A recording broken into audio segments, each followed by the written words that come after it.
This is On Target with Penny Wolfgang, a news and public affairs program dealing with issues that concern the community. Now, here is your host, Penny Wolfgang. Hello again, and welcome to On Target, and thanks so much for joining us every week. I'm your host, Penny Wolfgang, and it's our mission to talk about subjects that are important and interesting to all of us who live here in the Western New York area. In 1994, the students of the fourth grade class at St. Vincent de Paul School in suburban Buffalo, New York, of course, were having trouble getting along with each other.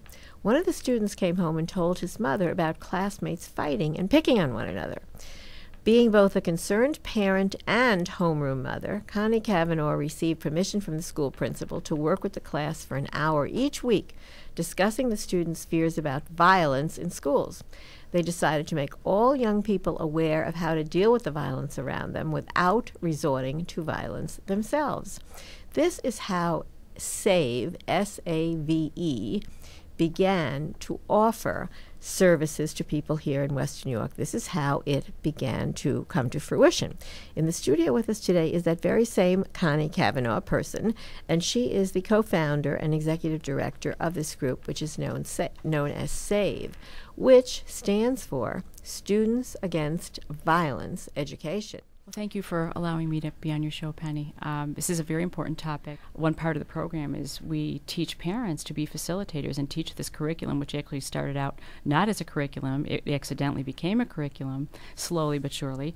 And this allows children to have an outlet other than a parent to talk to. If something's on their mind, we show them techniques and ways to communicate and to report, which is very, very important. Do you go into this, now you go into the schools and do this, and you said there's a curriculum?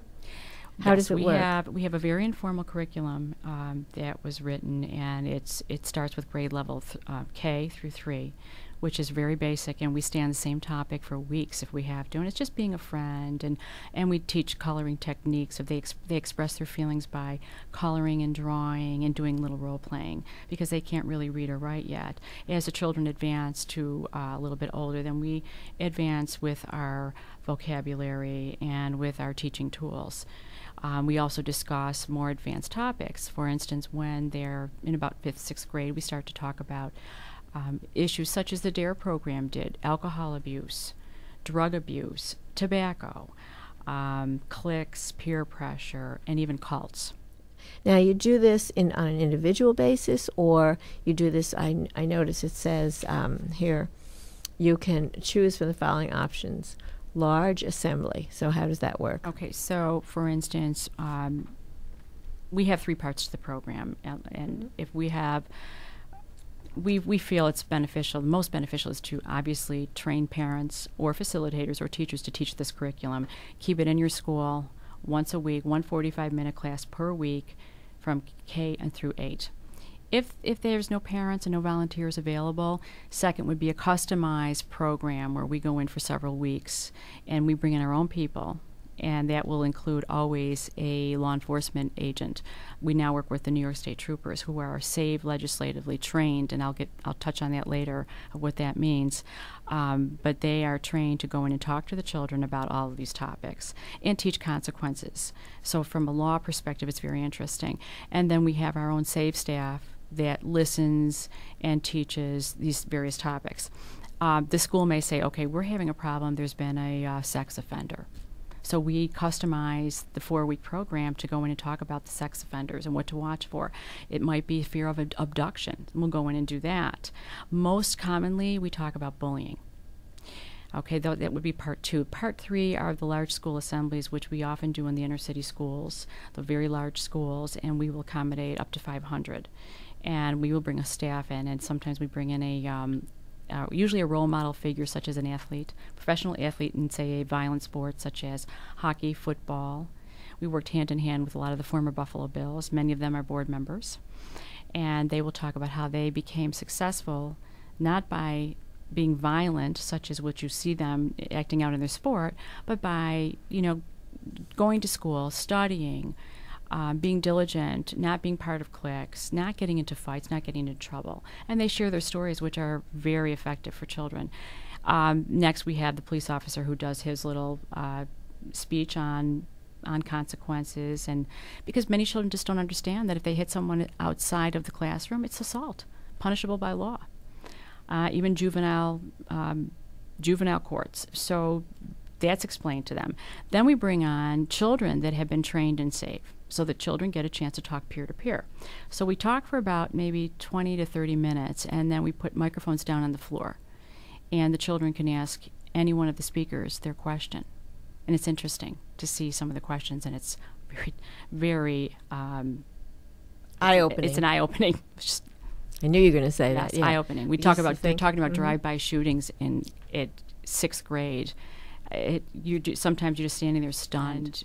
SAVE was founded by our children who came up with Students Against Violence Education, the acronym. Well, then Columbine hit shortly thereafter, and a press conference was held at the school. The sheriff held a press conference, and shortly after that, Mary Donahue, the assistant to Governor Pataki, came through with a task force through New York State trying to find out and talk to school legislators and principals and so forth, law enforcement agencies, to see what kind of ideas they could gain. How can we stop this violence? How can we be more preventative?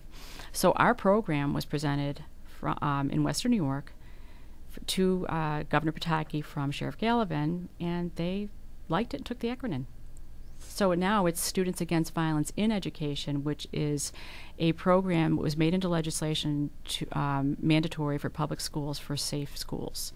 And it's they are to have there's 7 or 8 items on it, and most of these principals and public school affiliates have to be trained in this, as well as the law enforcement, New York State troopers. You know, that speaks so well for us here in Western New York that we were the originators. We're so proud of you, Connie, really. I mean, that became a statewide program almost just because of your initiative. Well, we didn't get funded.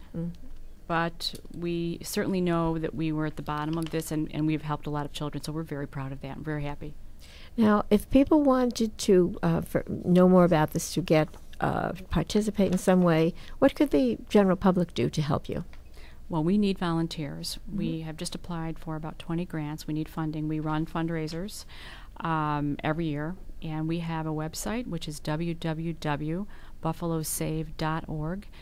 We are housed within the Epic building at 1000 Main Street, where we share a space with a lot of other non-for-profits that are children-oriented, and our phone number is 332-4165. We welcome anyone who has to discuss any problems they're having with children, parents. If they want to volunteer, we welcome them, and children that might have a problem and don't know who to call, they may call us. We'd love to help you. And I noticed when we talked about this before that some of the people are as young as kindergarten and going up to high school, I'm guessing? No, we don't. No. We are strictly a preventative group. We deal with K through 8. Ah. Well, you figure if it doesn't help by then, yeah, should be looking at this right. We're not trained in intervention, but we can certainly advise them to some local psychologists that are very, very good, and we've done so in the past. It says K through 4, being a friend, bullying, examples, being a friend of programs, bullying, abduction, learning to tell, and making choices, and then 5 through 8. Grades we're talking about, yes, not age. Middle grades. School. Middle school. Mm-hmm. Getting help, bullying, drugs, alcohol, peer pressure, responsibility, decision-making, and consequences. That's correct. You should have to be a little older to get into those. Our mission is to teach children to make healthy life choices. Well, I'm so glad you're around to do this. We really appreciate it. And again, if you wanted just to give the information, the phone number particularly, and the website. It's www.buffalosave.org. Our phone number is 332-4165, and we would welcome any volunteers. All right. Their mission is to educate all students about making safe, healthy, and positive life choices. So we thank you so much for sharing this information with us. Thank you so much for having me. And thanks for joining us here. Now that we're all into all the thank yous on Target, we appreciate it, and we hope you'll look for us again next week. Same time, same place. Have a good week, and goodbye, everybody.